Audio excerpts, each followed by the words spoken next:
नमस्कार। औद्योगिक प्रशिक्षण संस्थानों के व्यवसाय इलेक्ट्रीशियन की विषय सैद्धांतिक की पाठचर्या में अंकित प्रसंग ट्रांसफार्मर्स का परिचय पर मैं आज आपको प्रशिक्षण प्रदान करूंगा। ट्रांसफार्मर जानने से पहले हम ये जान लेंगे कि ट्रांसफार्मर्स की ऐसी क्या विशेषताएं होती हैं जिस कारण हम ट्रांसफार्मर्स को प्रयोग में लाते हैं। जैसे कि आप सब जानते हैं कि बिजली उत्पादन में सबसे इम्पोर्टेंट जो हमारा मकसद होता है वो ये होता है कि हम जो बिजली पैदा करें या बनाएं वो सस्ते दामों में बन सके, ताकि ये हर इंसान तक उपलब्ध हो सके, चाहे वो अमीर हो या गरीब हो। इस कारण हम अपना जो उत्पादन संयंत्र होता है वो ऐसी जगह लगाते हैं जहाँ पे सारे संसाधन आसानी से मिल सकें, जो कि शहर से बहुत दूर मिलते हैं। इसलिए हम हमारे जितने भी उत्पादन संयंत्र हैं वो शहर से बहुत दूर होते हैं। वहां से जो बिजली बनती है और शहरों में लाने के लिए हमको बहुत ज्यादा पावर की जरूरत पड़ती है, ताकि वहां से बिजली आसानी से बहुत ज्यादा मात्रा में हम यहाँ शहर में उपलब्ध करा सकें, ताकि हम लोग उसका यूज कर सकें। तो कुछ मिनट के लिए हम ये मान लेते हैं कि जो हमारा पावर डिस्ट्रीब्यूशन है वो एक वाटर डिस्ट्रीब्यूटर है। जैसे कि आप सब जानते हैं, पावर का फॉर्मूला P बराबर V इंटू आई होता है। यहाँ V हो गया वोल्टेज, I हो गया करंट। तो यहाँ पे मान लीजिए पावर को आप मान लीजिए कि पानी पर लीटर पर सेकंड के हिसाब से हमको चाहिए, और वोल्टेज आप मान लीजिए प्रेशर, और करंट मान लीजिए पाइप की मोटाई। तो पावर बढ़ाने के लिए हमको क्या चाहिए होगा, या तो हम वोल्टेज बढ़ाएंगे या तो हम करंट बढ़ाएंगे। पानी के मामले में मान लेते हैं, या तो हम पाइप की मोटाई बढ़ाएंगे या हम प्रेशर बढ़ाएंगे। तो आप जानते हैं कि पाइप का जो मोटाई होती है वो एक लिमिट तक बढ़ा सकते हैं। ऐसे ही सेम तारों की जो मोटाई होती है वो लिमिट तक बढ़ा सकते हैं, क्योंकि जितनी हम उसकी मोटाई बढ़ाएंगे उतना ही ज्यादा कॉपर लगेगा, और आप जानते हैं कॉपर की कॉस्ट उतनी ही ज्यादा बढ़ जाएगी। और हमारा मकसद ये है कि हमारी बिजली सस्ती सस्ती बने। इस कारण हमको अपना प्रेशर बढ़ाना पड़ेगा। प्रेशर मतलब वोल्टेज बढ़ाना पड़ेगा। तो वोल्टेज बढ़ा के ही हम पावर को आसानी से ज्यादा मात्रा में अपने उत्पादन संयंत्र से अपने जहाँ पे डिस्ट्रीब्यूशन, जहाँ पे हमें यूज करनी है वहां तक पहुंचा सकते हैं। तो कुल मिलाकर वोल्टेज बढ़ाने से ही हमारा पावर ट्रांसफर आसानी से हो सकता है। तो इसी वोल्टेज को बढ़ाने के लिए यूज में आता है हमारा ट्रांसफार्मर। ट्रांसफार्मर ऐसा यंत्र है जो वोल्टेज को कम या ज्यादा हमारी यूज के हिसाब से करता है। जैसे आप देख रहे हैं, ज्यादातर मामलों में कुछ विशिष्ट वोल्टेज के तहत काम करने के लिए उपकरणों का निर्माण किया जाता है। जैसे कि आप सब जानते हैं कि एक निर्धारित वोल्टेज पे सारे उपकरण आजकल काम करते हैं। कोई भी उपकरण हो, चाहे वो हमारा बड़ा से बड़ा उपकरण हो या छोटा सा उपकरण हो, सबकी एक निर्धारित वोल्टेज होती है जिसपे वो काम करते हैं। तो ट्रांसफार्मर्स का उपयोग वोल्टेज की उचित स्तर पर समायोजित करने के लिए किया जाता है। जैसे कि आप सब जानते हैं कि ट्रांसफार्मर्स का उपयोग वोल्टेज बढ़ाने के लिए होता है। हमारे जहाँ पे उत्पादन संयंत्र लगे होते हैं वहां वोल्टेज बढ़ा के हम उसका पारेषण में उपयोग करते हैं। लेकिन जो हमारे घर निर्धारित वोल्टेज आती है उससे कम वोल्टेज में भी हम उसका यूज होता है। जैसे कि आप लोग आजकल जानते हैं, हमारे कॉमन आजकल मोबाइल के चार्जर्स होते हैं, लैपटॉप के चार्जर्स होते हैं, उसमें जो वोल्टेज का रिक्वायरमेंट होता है वो जो हमारे घरों में बिजली आती है उससे भी कम होता है। तो वहां भी हमारे ट्रांसफार्मर्स का उपयोग होता है। तो ट्रांसफार्मर्स का उपयोग हर जगह होता है, चाहे हमको वोल्टेज ज्यादा प्रोड्यूस करनी हो या हमको वोल्टेज कम लानी हो। इस कारण ट्रांसफार्मर्स का उपयोग हर जगह होता है। तो जैसे कि हमने बताया, ट्रांसफार्मर बिजली के संचलन के लिए बने होते हैं। जो बिजली को जो पारेषण होता है हमारा, एक स्थान से दूसरे स्थान तक बिजली पहुंचाना, जो हमारा उत्पादन संयंत्र होता है वहां से बिजली को हमें एक निर्धारित स्थान तक पहुंचाना है, वहां पे ट्रांसफार्मर से एक बहुत ही इंपॉर्टेंट पार्ट प्ले करता है, इंपॉर्टेंट रोल प्ले करता है। ट्रांसफार्मर्स का उपयोग पावर जनरेटिंग स्टेप में, जो हमारे ट्रांसफार्मर्स होते हैं जहां पे हमारी बिजली बनती है पावर जनरेटिंग स्टेशन में, वहां पे उसका मेन काम वोल्टेज को बढ़ाना होता है। वोल्टेज को, जैसे मान लीजिए हमारी जो बिजली पैदा होती है 11,000 वोल्ट पैदा होती है, उसको हम निर्धारित 33,000 वोल्ट, 66,000 वोल्ट, 132 किलो वोल्ट अपने हिसाब से उसको बढ़ा देते हैं। इसमें यूज आता है ट्रांसफार्मर्स के स्टेप डाउन ट्रांसफार्मर का, जो उसका काम होता है वोल्टेज को बढ़ाना। तो हमारा मेन यहाँ पे आता है, और उसको हम निर्धारित स्थान पे, जैसे कि हम वहां से लेके यहाँ मेन शहरों में जहां हम उसका उपयोग करते हैं, वहां पे पहुंचाना होता है। लेकिन आप जानते हैं इतनी हाई वोल्टेज का उपयोग हम घर में नहीं कर सकते, इसके लिए हम जो वोल्टेज बढ़ाते हैं तो वोल्टेज को कम भी करना पड़ेगा। इसके लिए यूज में आते हैं हमारे स्टेप डाउन ट्रांसफार्मर, जिनका उपयोग हम करते हैं। जो हमने हाई वोल्टेज बढ़ाई थी उत्पादन संयंत्र के पास में, उसको पार्टीशन करने के लिए, उसको हम कम करने के लिए यूज करते हैं स्टेप डाउन ट्रांसफार्मर का। वहां से हम कम करके उसको 440 वोल्ट जो कि 3 फेज के लिए और 220 वोल्ट जो कि सिंगल फेज के लिए हम उपयोग में लाते हैं। इस कारण में यूज आते हैं स्टेप डाउन ट्रांसफार्मर्स। वोल्टेज की वृद्धि में ट्रांसमिशन उद्देश्य बिजली का नुकसान कम से कम हो जाता है। जैसे कि आप सबको पता है पावर का फॉर्मूला हमारा V² अपॉन R भी होता है। जैसे कि आपको पता है जो पावर ट्रांसफर होता है वो डायरेक्टली प्रोपोर्शनल होता है वोल्टेज के स्क्वायर के बराबर। इसका मतलब ये हुआ कि अगर हम वोल्टेज को डबल करते हैं तो हमारा पावर ट्रांसफार्मर 4 टाइम्स हो जाता है। यही प्रिंसिपल यूज होता है हमारे पारेशन में। जितना ज्यादा हम वोल्टेज को बढ़ाएंगे उसी दर से हमारा पावर ट्रांसफर डबल होके इंक्रीज हो जाएगा। इसका मतलब ये है कि हमारी पावर ट्रांसफार्मर्स उतनी ज्यादा बढ़ जाएगी और जितनी ज्यादा हम पावर ट्रांसमिट करने उतना ही अच्छा है हमारे ट्रांसमिशन सिस्टम के लिए। तो इस कारण वोल्टेज को बढ़ाने के लिए ट्रांसफार्मर्स का उपयोग बहुत जरूरी होता है। इस कारण ट्रांसफार्मर्स हमारे पावर डिस्ट्रीब्यूशन में बहुत ही इंपॉर्टेंट रोल प्ले करता है। आइए आगे बढ़ते हैं। अब हम जान लेते हैं ट्रांसफार्मर्स के बारे में, ट्रांसफार्मर्स के परिचय के बारे में। तो ट्रांसफार्मर्स एक स्थिर उपकरण है। स्थिर उपकरण से क्या हम मतलब समझते हैं? स्थिर उपकरण से हम समझते हैं कि ट्रांसफार्मर्स के अंदर कोई भी घूमने वाला पार्ट या चलायमान पार्ट कोई भी नहीं होता है, जैसे कि हमारे मोटर या जनरेटर में होता है। इस कारण ये एक स्थिर उपकरण होता है और ये जो जहां रख दिया जाता है वही अपना फंक्शन करता है। इसलिए ट्रांसफार्मर एक स्थिर उपकरण होता है क्योंकि इसके अंदर कोई भी घूमने वाला या चलायमान पार्ट नहीं होता है। ट्रांसफार्मर शब्द का प्रयोग कब आया? ट्रांसफार्मर का शब्द का प्रयोग हमने किया है अंग्रेजी अल्फाबेट ट्रांसफॉर्म शब्द से। जैसे कि आप सबको पता है कि अंग्रेजी में ट्रांसफॉर्म शब्द का मतलब होता है बदलना। तो वैसे ही ट्रांसफार्मर जैसे हमारा वोल्टेज को एक लेवल से दूसरे लेवल में बदलता है, इस कारण इसका जो नाम आया है वो हमारे ट्रांसफॉर्म शब्द से आया है। ट्रांसफॉर्म शब्द से मिलकर बना ट्रांसफार्मर। इसका मेन काम क्या होता है? ये प्रत्यवर्ती धारा को, प्रत्यय धारा मतलब हमारी अल्टरनेटिंग करंट एसी सप्लाई को एक वोल्टेज लेवल से दूसरे वोल्टेज लेवल में without change in frequency, frequency मतलब आवृत्ति। तो हमारा ट्रांसफार्मर्स का मेन फंक्शन ये होता है कि एक ये पावर ट्रांसफर करता है एक वोल्टेज लेवल से दूसरे वोल्टेज लेवल तक without any change in frequency, मतलब बिना फ्रीक्वेंसी के चेंज किए बिना। तो ट्रांसफार्मर्स कुल मिला के क्या हो गया? ये हमारा एक ऐसा यंत्र हो गया जो पावर ट्रांसफर वह एक स्थान से दूसरे स्थान पे करता है, एक वोल्टेज लेवल से दूसरे वोल्टेज लेवल पे विद सेम फ्रीक्वेंसी, मतलब एक ही आवृत्ति के साथ। ये फैराडे के विद्युत चुंबकीय प्रेरण सिद्धांत पे काम करता है। यानी कि फैराडे के इलेक्ट्रोमैग्नेटिक इंडक्शन पे हमारा ट्रांसफार्मर्स मेन काम करता है। तो इसका सिद्धांत इलेक्ट्रोमैग्नेटिक इंडक्शन पे बेस्ड होता है या आधारित होता है। आइए आगे बढ़ते हैं। अब हम बात करते हैं ट्रांसफार्मर्स के निर्माण के बारे में। ट्रांसफार्मर्स में मेन पार्ट कौन कौन से होते हैं जिससे मिलके ये बना होता है। ट्रांसफार्मर्स के कंस्ट्रक्शन के बारे में हम बात करते हैं। ट्रांसफार्मर्स के मुख्यतः 2 भाग होते हैं जिनसे मिलके ये बना होता है। पहला पार्ट हमारा होता है चुंबकीय कोर। चुंबकीय कोर मतलब जो ढांचा जिसपे मेन हमारा वाइंडिंग लिपटी होती है। दूसरा हमारा होता है वाइंडिंग।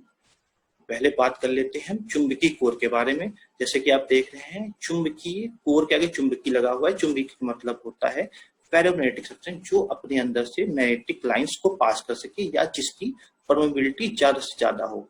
तो इसीलिए इसका नाम चुंबकीय कोर रखा गया है। चुंबकीय जो हमारा ट्रांसफार्मर का कोर होता है उसका जो साइज, उसका जो शेप होता है वो हमारा चौकोर या आयताकार प्रकार का होता है। चौकोर मतलब स्क्वायर, आयत का मतलब रेक्टेंगल। या तो चौकोर फॉर्म में या तो हमारा रेक्टेंगल फॉर्म में इसका आकार होता है। इसमें मेन 2 भाग होते हैं, एक वर्टिकल और हॉरिजॉन्टल। वर्टिकल मतलब एक आरा एक तिरछा। वर्टिकल हमारा खड़ा होता है और हॉरिजॉन्टल हमारा क्या होता है। तो 2 पार्ट इसमें मेन मिलके हमारा कोर बनता है एक वर्टिकल और एक हॉरिजॉन्टल। तो कह लें जो हमारा चुंबकीय कोर होता है इसको दो भागों में विभाजित किया जाता है, एक हॉरिजॉन्टल पार्ट, एक वर्टिकल पार्ट। जो वर्टिकल पार्ट होता है इस पे हम कॉइल अपनी लपेटते हैं, जबकि वाइंडिंग टर्न्स करते हैं। तो मेन हमारा पार्ट जो हो गया वो हो गया वर्टिकल पार्ट, जिसपे हम वाइंडिंग को लपेटते हैं, और जो कि लिम्ब कहलाता है। लिम्ब शब्द टांगों से या अंग से होता है। तो मेन आप समझ लीजिए जो वर्टिकल पार्ट जहाँ पे हम लपेटते हैं उसको ट्रांसफार्मर्स का लिम्ब भी कहते हैं, और हॉरिजॉन्टल जो हमारा भाग होता है उसको हम योक कहते हैं। हॉरिजॉन्टल पार्ट जो मेन होता है वो हमारे मैग्नेटिक फ्लक्स को रास्ता प्रदान करने के लिए होता है, जहां से मैग्नेटिक फ्लक्स हमारा पास होता है, उसको हम योक कहते हैं। तो वर्टिकल पार्ट को हम कह देते हैं लिम्ब, और हम हॉरिजॉन्टल पार्ट को कहते हैं योक। तो जो हमारे कोर का निर्माण होता है वो silicon steel, laminated silicon steel से मिलकर होता है। यहाँ लैमिनेटेड मतलब होता है, जैसे कि आप लोग जानते हैं, लैमिनेटेड मतलब होता है चारों तरफ से ढका हुआ किसी मटेरियल से। तो हम लैमिनेटेड इसलिए करते हैं ताकि हम कोर लॉसेस को कम कर सकें। तो जो सिलिकॉन स्टील होता है वो पतली पतली लैमिनेटेड सिलिकॉन स्टील से मिलकर बना होता है, ताकि हमारे जो एडी करंट लॉस होता है कम से कम रहे। इसीलिए इसका कोर का निर्माण लैमिनेटेड कोर के रूप में होता है, जिससे कि एडी करंट कम रहते हैं। चलिए आगे बढ़ते हैं। जैसे कि मैंने आपको बताया था अभी कि जो हमारा वर्टिकल पार्ट होता है उसे हम लिम्ब कहते हैं, जिसपे हम वाइंडिंग्स को लपेटते हैं। यहाँ देखिए वाइंडिंग्स बनाई गई हैं। HV होती है हाई वोल्टेज वाइंडिंग, LV होती है लो वोल्टेज वाइंडिंग। तो लो वोल्टेज वाइंडिंग हम पहले करते हैं, उसके ऊपर हाई वोल्टेज वाइंडिंग करते हैं। ये हमारा योक हो गया, जो हमारा हॉरिजॉन्टल पार्ट होता है, जो हमने बताया था। हमने ये भी बताया था कि हॉरिजॉन्टल पार्ट मेनली फ्लक्स रास्ता प्रदान के लिए, फ्लक्स पाथ के लिए होता है। तो मेनली हमारा जो कोर होता है वो दो पार्ट से मिलकर बना होता है। एक हो गया हमारा वर्टिकल पार्ट, जो कि हो गया हमारा लिम्ब, और एक हो गया हमारा हॉरिजॉन्टल पार्ट, जो कि हो गया योक। लिम्ब पे हम अपनी वाइंडिंग्स को करते हैं, जैसे कि आप देख रहे हैं। और हमारा जो योक होता है वो फ्लक्स का पाथ होता है। और ये कोर किससे मिलके बना होता है? ये हमारा मिलके बना होता है हाई ग्रेड स्टील से, और इसका ये पतली पतली लैमिनेटेड सिलिकॉन स्ट्रिप से मिलकर बना होता है, ताकि हमारा जो हमारी कोर हानि होती है वो कम से कम रहे। मेन हानि उसमें एडी करंट हानि कम से कम रहे। जैसे कि हमने आपको बताया था कि जो कोर होता है वो आमतौर पे उच्च ग्रेड सिलिकॉन स्टील के टुकड़े, जो कि पतले पतले लैमिनेटेड 0.3 से 0.5 मिलीमीटर के बीच में होते हैं, इससे मिलके ये बना होता है। और ये आपस में लैमिनेटेड होता है। लैमिनेटेड हम करते हैं वार्निश की मदद से। और इसका जो कोर का मुख्य भाग होता है वो चुंबकीय फ्लक्स होता है, उसमें हमारा ट्रांसफार्मर्स के निर्माण का दूसरा भाग होता है। वाइंडिंग से क्या तात्पर्य है? वाइंडिंग से तात्पर्य है जो हमारे चालक होते हैं उसको जो हम लिम्ब पे लपेटते हैं, तो वो होती है हमारी वाइंडिंग। ये मुख्यतः चालक होते हैं। चालक क्या होते हैं? चालक वो होते हैं जो अपने अंदर से आसानी से धारा को प्रभावित कर सकें। और ये बहुत ही अच्छे और सस्ते चालक ऐसे जो होते हैं जो कि हम वाइंडिंग के लिए उपयोग में लाते हैं। वाइंडिंग जैसे कि मैंने बताया ट्रांसफार्मर्स के लिम्ब्स पे लपेटी जाती है, और ये वाइंडिंग एक दूसरे से इंसुलेटेड होती है। इंसुलेटेड मतलब दूर होती हैं। जो ट्रांसफार्मर्स की वाइंडिंग टर्न होती है वो ट्रांसफार्मर के रेशियो से डिपेंड करती है। जो ट्रांसफार्मर का टर्न रेशियो होता है उस पर हमारी वाइंडिंग निर्भर करती है कि हमको वोल्टेज बढ़ानी है, वोल्टेज कम करनी है। इस आधार पे हम वोल्टेज के वाइंडिंग के टर्न्स को डिसाइड करते हैं। प्राइमरी वाइंडिंग, इसमें हम दो तरीके की वाइंडिंग होती है, एक प्राइमरी और एक सेकेंडरी। प्राइमरी वाइंडिंग वो होती है जिसपे हम सप्लाई को, या जो एसी सप्लाई है वो कनेक्ट करते हैं। मेन सप्लाई जिसपे हम कनेक्ट करते हैं वो हमारी हो गई प्राइमरी वाइंडिंग। और दूसरी वाइंडिंग होती है सेकेंडरी वाइंडिंग, जिस पे हम लोड लगाते हैं। लोड मतलब जो चीज हमको जिसमें बिजली देनी हो वो लोड का काम करती है। तो जहां पे हम लोड लगाते हैं वो हमारी हो जाती है सेकेंडरी वाइंडिंग। और जिसमें हम मेन सप्लाई या एसी करंट इसमें लगाते हैं, एसी सोर्स लगाते हैं, वो हमारी हो जाती है प्राइमरी वाइंडिंग। तो मुख्यतः ट्रांसफार्मर में दो टाइप की वाइंडिंग होती हैं, एक होती है प्राइमरी वाइंडिंग, एक होती है सेकेंडरी वाइंडिंग। हम बात करते हैं ट्रांसफार्मर के सिद्धांत के बारे में। जैसे कि हमने बताया था, ट्रांसफार्मर फैराडे के विद्युत चुंबकीय प्रेरण नियम पे काम करता है, या Faraday law of electromagnetic induction पे हमारा ट्रांसफार्मर काम करता है। मेन नियम समझ लेते हैं। मान लीजिए हम दो कॉइल्स एक दूसरे के पास बिना किसी टच किए रख देते हैं, और एक कॉइल में हम अपना एसी करंट पास करते हैं। जैसे कि आपको पता है, एसी करंट जब पास किया जाता है कॉइल में, तो वो एक अस्थायी चुंबक या इलेक्ट्रोमैग्नेट का काम करती है, और जब ये इलेक्ट्रोमैग्नेट का काम करेगी तो इसका एक चुंबकीय छेद बनेगा। चुंबकीय छेद बनने के बाद इसकी जो मैग्नेटिक फील्ड होती है वो दूसरी कॉइल को भी इससे लिंक करेगी, या इसकी जो चुंबकीय फ्लक्स, मैग्नेटिक फ्लक्स जो बनेगा, ये दूसरी कॉइल को भी इससे लिंक करेगा। तो जैसे कि आपको पता है, एसी सप्लाई अपना डायरेक्शन हर एक अंतराल के बाद चेंज करती है। तो जैसे एसी करंट चेंज होता है, वैसे ही उसी दर से उसका मैग्नेटिक फ्लक्स भी चेंज होगा। तो फैराडे का नियम ये कहता है कि अगर दूसरी कॉइल जिसपे हमारा मैग्नेटिक फ्लक्स पहली कॉइल की वजह से लिंक होता है, उस पे लगातार मैग्नेटिक फ्लक्स अगर चेंज होता है, तो हमारी सेकेंडरी कॉइल पे, जो दूसरी कॉइल है, उस पे एक प्रेरण विद्युत वाहक बल उत्पन्न हो जाता है, या इंड्यूस्ड ईएमएफ उत्पन्न हो जाता है। और अगर सेकेंडरी कॉइल में हम लोड की मदद से सर्किट को कंप्लीट कर देते हैं, तो उसमें धारा बहने लगती है। तो कुल मिला के हमारा इलेक्ट्रोमैग्नेटिक इंडक्शन प्रिंसिपल ये कहता है कि अगर ट्रांसफार्मर्स की जो प्राथमिक कुंडली या की प्राइमरी वाइंडिंग होती है, उसमें अगर हम एसी करंट प्रभावित करते हैं, तो उसका जो चुंबकीय छेद पैदा होगा और उसका अगर मान बदलता रहेगा, तो जो हमारी सेकेंडरी कुंडली हो, जो सेकेंडरी कुंडली या तो द्वितीयक कुंडली होगी, जो कि हमारे पासी कोर से लिपटी होगी, उसमें भी वो मैग्नेटिक फ्लक्स चेंज होगा। और जैसे ही वो मैग्नेटिक फ्लक्स चेंज होगा, तो फैराडे के विद्युत चुंबकीय प्रेरण नियम के अनुसार उसमें एक प्रेरित विद्युत वाहक बल या कि इंड्यूस्ड ईएमएफ उत्पन्न हो जाएगा। और अगर हम उसको लोड से कनेक्ट कर दें, तो उसमें भी एक एसी करंट बहने लगेगा।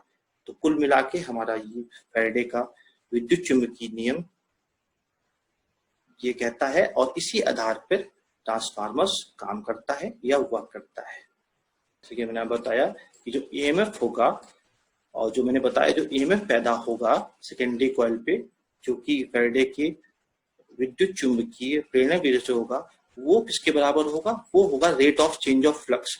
जो मैग्नेटिक फ्लक्स उसको लिंक कर रहा होगा सेकेंडरी कॉइल को, उसके समय के साथ चेंज होने के दर के बराबर होगा। यानी कि अगर मैग्नेटिक फ्लक्स ज्यादा तेज दर से चेंज हो रहा है, तो उसी अकॉर्डिंग हमारा ईएमएफ भी उतना ज्यादा बनेगा, और अगर ये दर चेंज होने का मैग्नेटिक फ्लक्स कम होगा, तो ईएमएफ भी हमारा कम बनेगा। तो कुल मिला के जो हमारा ईएमएफ जो सेकेंडरी में बन रहा है फैराडे के नियम के हिसाब से, वो किस पे डिपेंड करता है? वो डिपेंड करता है हमारे rate of change of flux, या फ्लक्स का समय के साथ चेंज होने पे।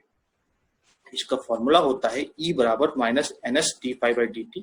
यहाँ पे E हमारा होता है ईएमएफ इंड्यूस्ड, जो कि हमारा ईएमएफ पैदा हुआ है।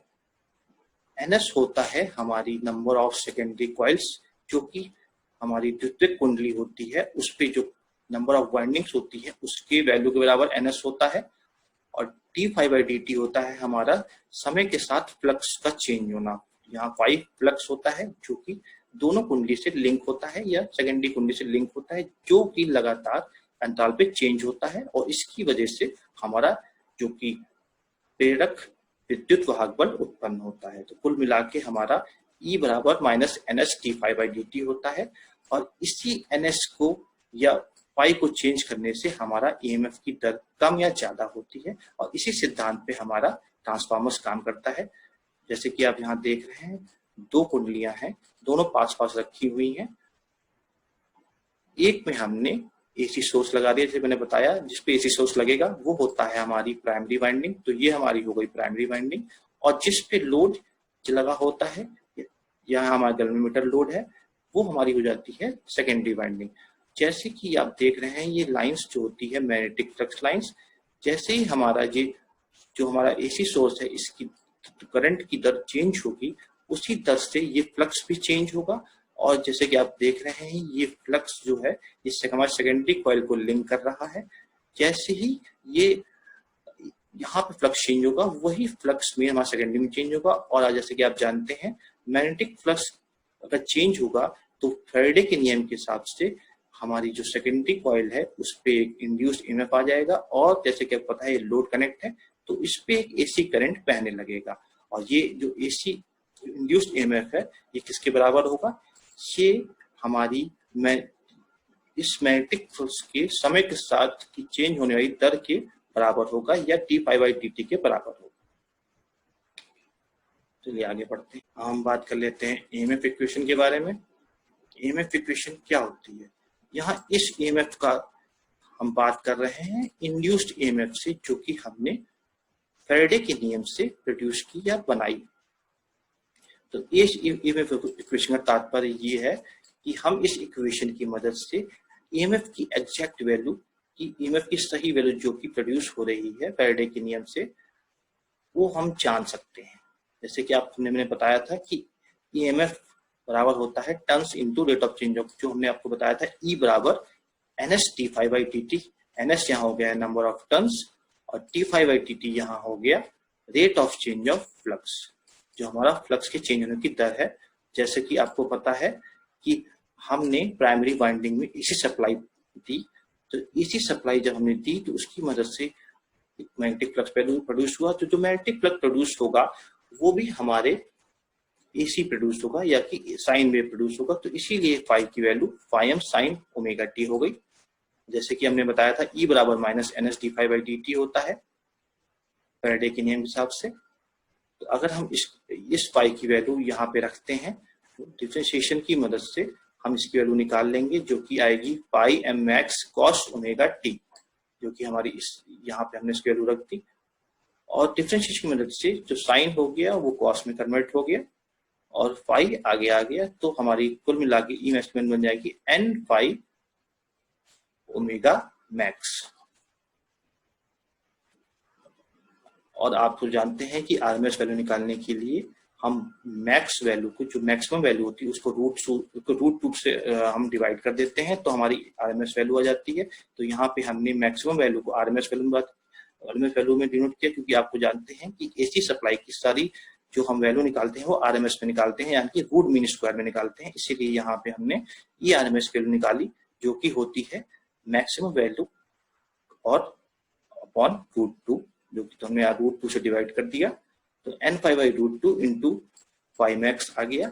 इसको सॉल्व करके हमारी ये वैल्यू आ गई। और यहाँ पे हमने ओमेगा जो होता है वो हमारा फ्रीक्वेंसी टर्म होता है रेडियंस में, यहाँ हमने इसको हर्ट्ज में कन्वर्ट कर दिया, जो कि फॉर्मूला उसका होता है f बराबर ओमेगा अपॉन 2 पाई या omega is equal to 2 pi f।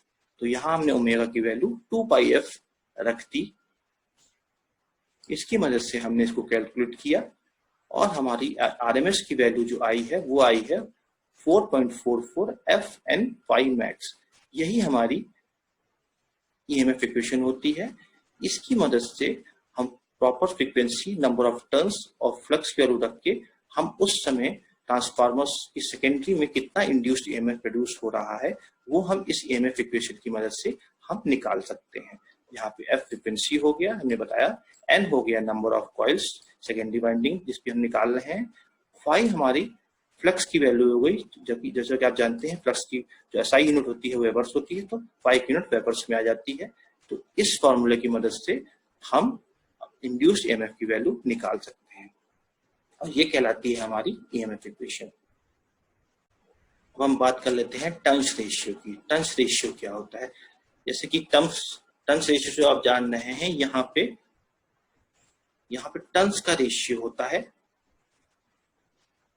Turns का मतलब हो गया घुमाव, जो हम कुंडली जो हम लिम्स पे लपेटते हैं, जो हम तार लपेटते हैं वो वाइंडिंग्स कहलाता है। तो वाइंडिंग्स की टर्न्स मतलब कितनी बार हमने घुमाया है उसको हम कहते हैं टर्न्स। और रेशियो तो आप जानते हैं दो वैल्यू के डिवीजन को हम रेशियो कहते हैं। तो यहाँ पे दो टर्न्स की डिवीजन को की हम बात कर रहे हैं। तो टर्न्स रेशियो क्या होता है, टर्न्स रेशियो ट्रांसफार्मर्स की प्राइमरी वाइंडिंग्स की कॉइल की संख्या और सेकेंडरी वाइंडिंग्स के टर्न्स की संख्या के बराबर होता है, यानी कि जो हमारे प्राइमरी में कितनी बार हमने कॉइल को लपेटा है उसकी लपेटने की दर उसके number of coils of primary और number of coils of secondary के रेशियो के बराबर होता है। इसको ये कहलाता है हमारा टर्न्स रेशियो। तो कुल मिला के टर्न्स रेशियो क्या हो गया, ये प्राइमरी वाइंडिंग्स की नंबर ऑफ टर्न्स और सेकेंडरी वाइंडिंग्स के नंबर ऑफ टर्न्स के अनुपात होता है, इसे हम टर्न्स रेशियो कहते हैं।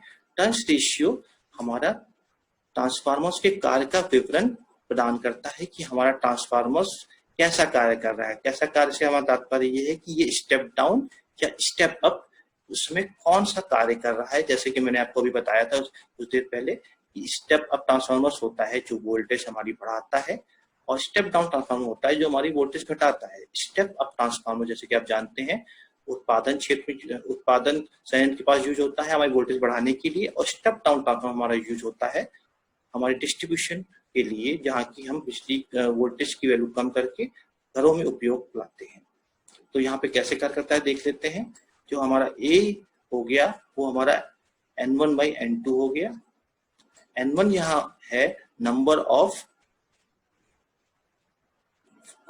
Of coils in primary winding और N2 हो गया नंबर ऑफ कॉइल्स, यानी कितनी कॉइल्स हमारी प्राइमरी वाइंडिंग में है और कितनी सेकेंडरी वाइंडिंग, इसके अनुपात के बराबर होता है।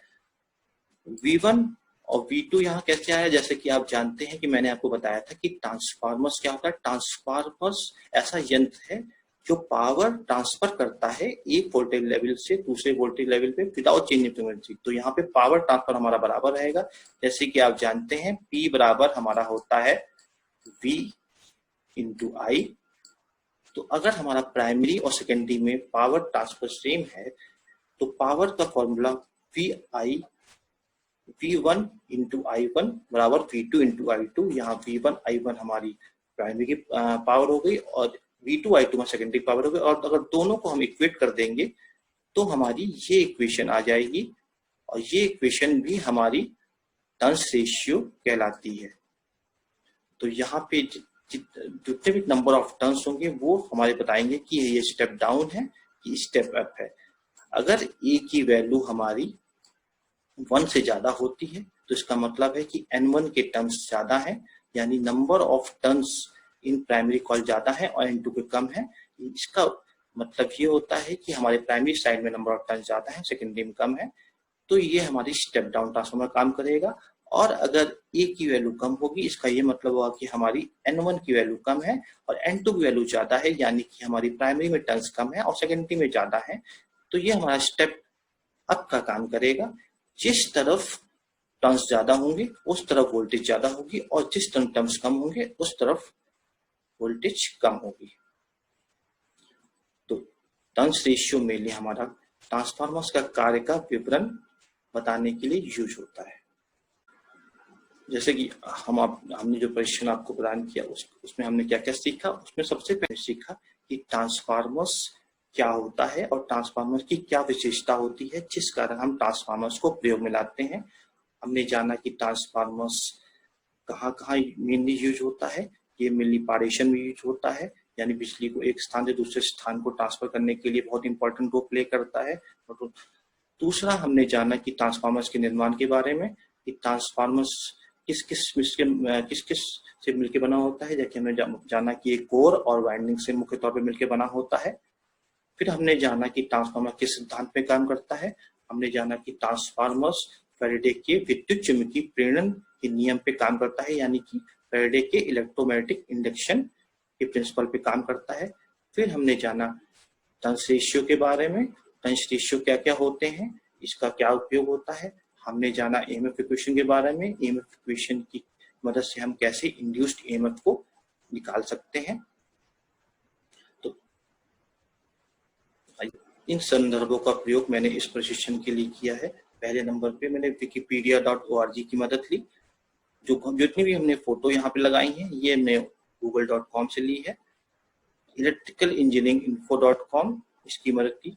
बाकी मैंने इलेक्ट्रीशियन व्यवसाय की सैद्धांतिक किताब जो कि रॉयल या अरिहंत प्रकाशन की है, इसका मैंने संदर्भ प्रयुक्त किया। आज मैंने आपको ट्रांसफार्मर्स का परिचय और प्रशिक्षण प्रदान किया। आशा है ये प्रशिक्षण आपको भविष्य हेतु मददगार होगा। धन्यवाद।